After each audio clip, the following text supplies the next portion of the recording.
Now I'm going to show you guys a quick video on how to do a drop in a different way. And this way you don't have to use J channel at the bottom of the wall. Alright, so what I've done is I've measured all my drops like I usually do. And over here I had a 2-foot drop, a 42¼ inch drop. And then over here I'm at 3/4 below the top of foundation with the siding. And you can see the reveal on the bottom here is different. We have 2 inches, 2 1/8 actually. So what we're gonna do is we're gonna maintain that 2 1/8 reveal on the bottom. And you got to use a lot of starter strip to do this, and you actually could potentially use more siding to do this as well. Now if you didn't have new construction, if you have an old house, this is a potentially a good way to do it, but it might not work because you don't have a lot of available adjustment if your heights are way different, if your foundation's settled in places. But anyway, so I have the top of my starter strip here, and this is where I want to hit when I come up to this level, is 2 1/2 down from there, because that's the height of my starter. So the bottom of my siding will be right there. Anyways, we know that we're running on an 8-inch increment, and I marked 64. And then I mark 66 1/8 because we had 2 1/8 of reveal on that bottom piece of siding. All I need to do is transfer these marks around, and I know that I went a 1/2 inch down, and the starter strip is 2 1/2 tall, or 1/2 inch up on the corner, and the starter's 2 1/2 tall. So if I mark 3 and then 5 1/8,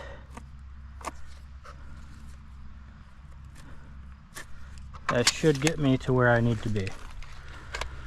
The 5 1/8 is the 2 1/8 above this one. And you'll see if I square around, I'm sorry, you guys are going to be upside down. If I square around right here, you'll see when I put the siding on that the bottom of this siding will be right there.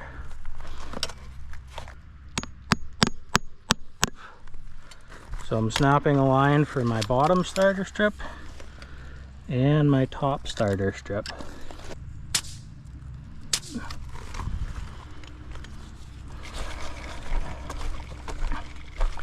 Anytime you snap a line that's longer than 20 feet, it has a tendency to sag.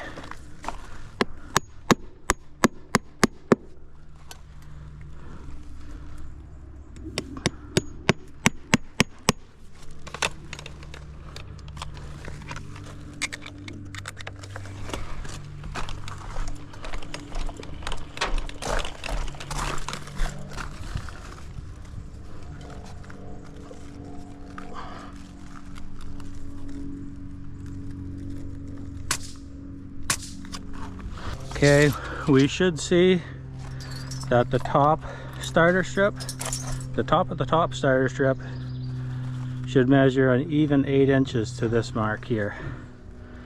Yep, we're at 40 inches. So we know that everything's lining up right now. Another thing I can do is, since I did this from that side coming down and then this side going up, is I can just check this real quick with a level and see if I'm level.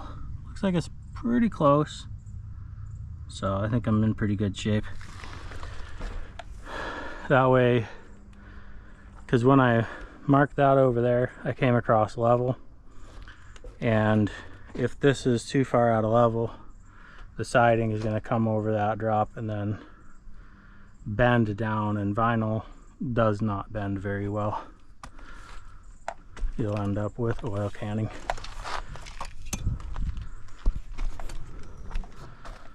So now we're going to get the bottom starter on.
Okay, now that we have the bottom starter on, what we're going to do is,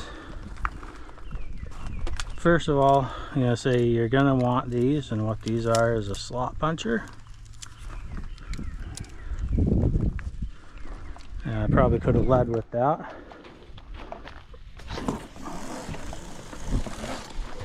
What we'll do is,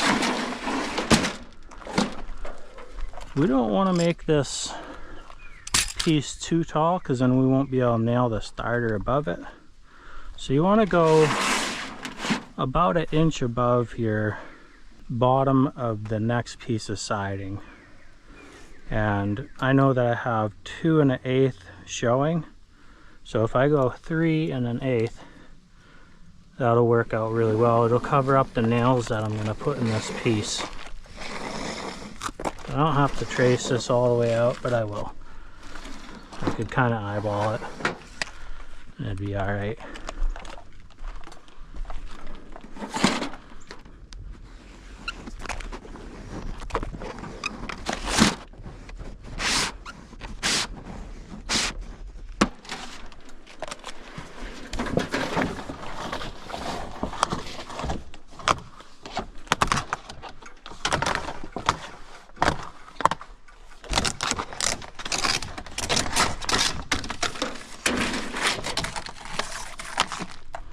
Okay, now the trick here is to put your slots in. I do about every foot or so. And you don't want to go any further down than about 3/4, because then your nail will start to show up below the next piece of siding.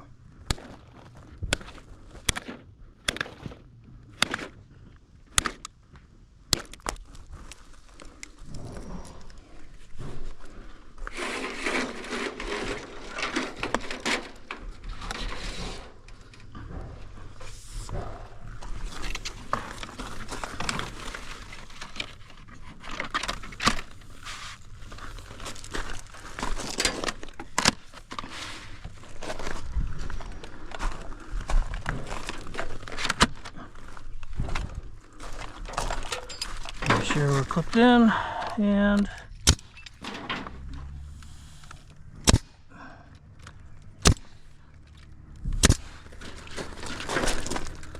no way.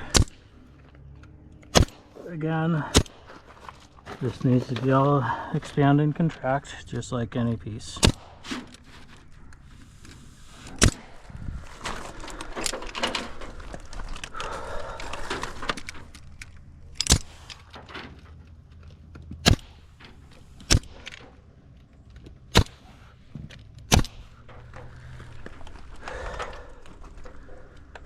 Alright, so I'm going to do that a couple more times and I'll be back.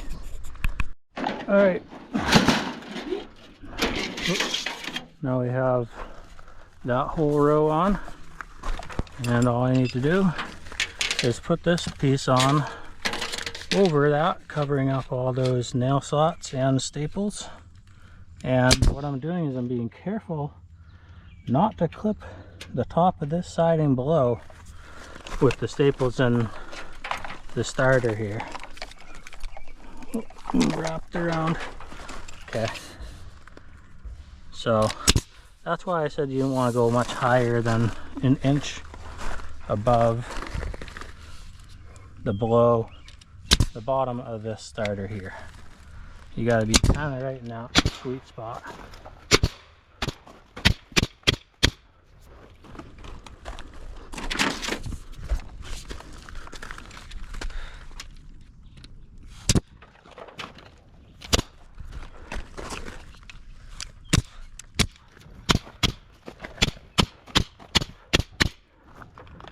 So now that, yeah, the siding below the starter can move independently.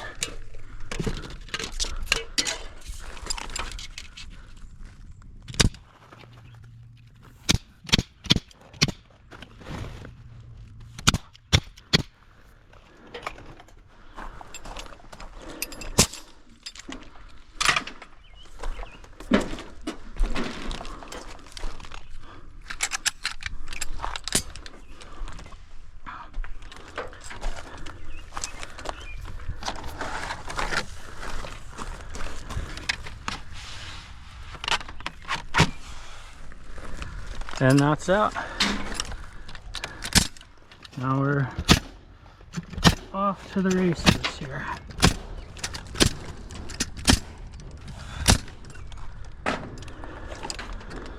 Now you can see how none of those holes are visible. None of those staples underneath are visible. And it gives a nice clean line.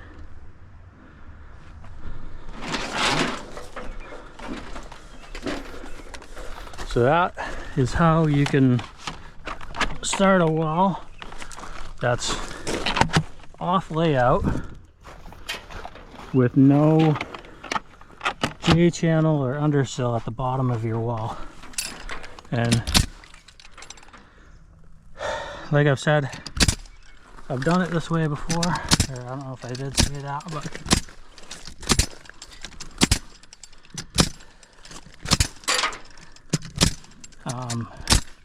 couple disadvantages is use a lot of starter, which is cheaper than J-channel, so that's okay, I guess. Well, you got to use 2 pieces of starter where you could use 1 piece of J, and then you're using a bottom of a piece of siding, whereas you could start with the top. And if you start with the top, then you might be able to use the bottom at the top of the wall to finish the wall. So you could potentially use more siding and use a lot more starter strips. So those are the downsides, but the upside is it does look a lot cleaner. But yeah, I told you guys I'd show you how they line up. So right there, lines up perfect around the corner. And like I said, nice clean look.